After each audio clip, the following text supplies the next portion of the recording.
ماہ رمضان وہ مہینہ ہے جس میں انسان اپنی بخشش اور مغفرت کروا سکتا ہے۔ یہ بات معروف ہے کہ اس مہینے میں انسان خدا کا مہمان ہوتا ہے، اور ہم یہ بات جانتے ہیں کہ خدا بہترین میزبان ہے۔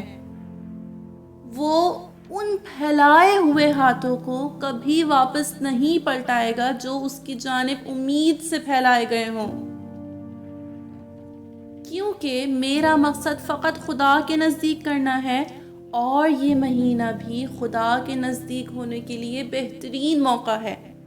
اس لیے اس مہینے کے وہ مشترک اعمال بیان کرنے ہیں جو رمضان کی ہر رات ہم بآسانی سے انجام دے سکتے ہیں۔ پہلا، افطار۔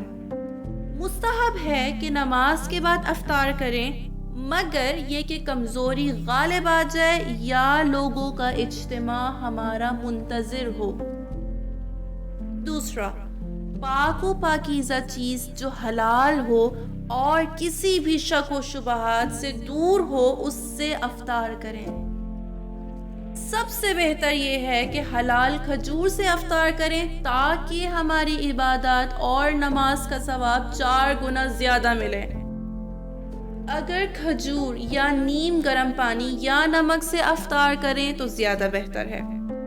تیسرا، افطار کے وقت اس دعا کو لازمی پڑھیں: اللہم لک صمت وعلی رزقک افطرت وعلیک توکلت۔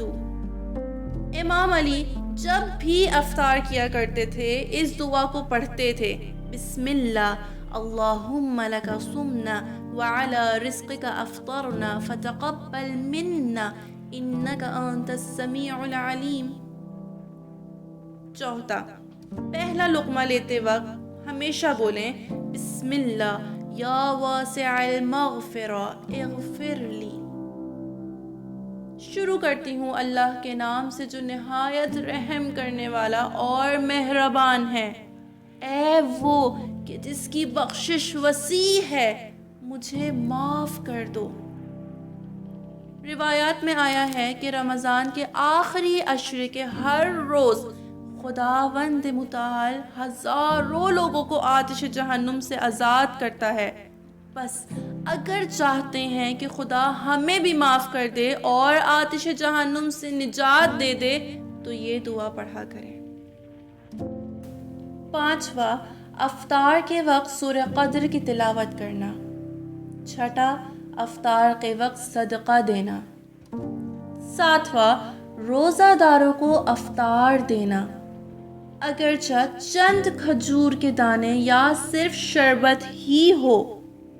رسول اکرم صلی اللہ علیہ وآلہ وسلم سے روایت ہے کہ جو شخص بھی روزے دار کو افطار دے گا اس کے روزے کا ثواب اس کو بھی ملے گا، بغیر اس کے کہ خود روزہ دار کا ثواب کم ہو، کیونکہ خدا کریم ہے۔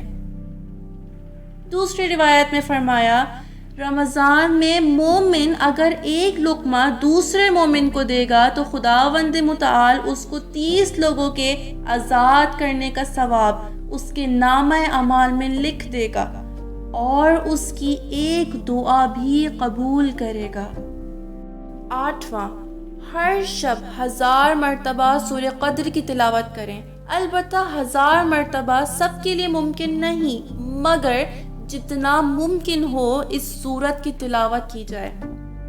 نواں، ہر شب اگر ممکن ہو تو سورہ حامیم دخان کی تلاوت کی جائے۔ اور آخری 10واں، روایات میں آیا ہے کہ جو شخص ہر شب سورہ انا فتحنا کی تلاوت اپنی مستحب نمازوں میں کرے گا تو اس سال محفوظ رہے گا۔ ہر رات 1000 رکعت نماز پڑھنا، لیکن یہ علماء و عرفاء کی کتب میں موجود ہے۔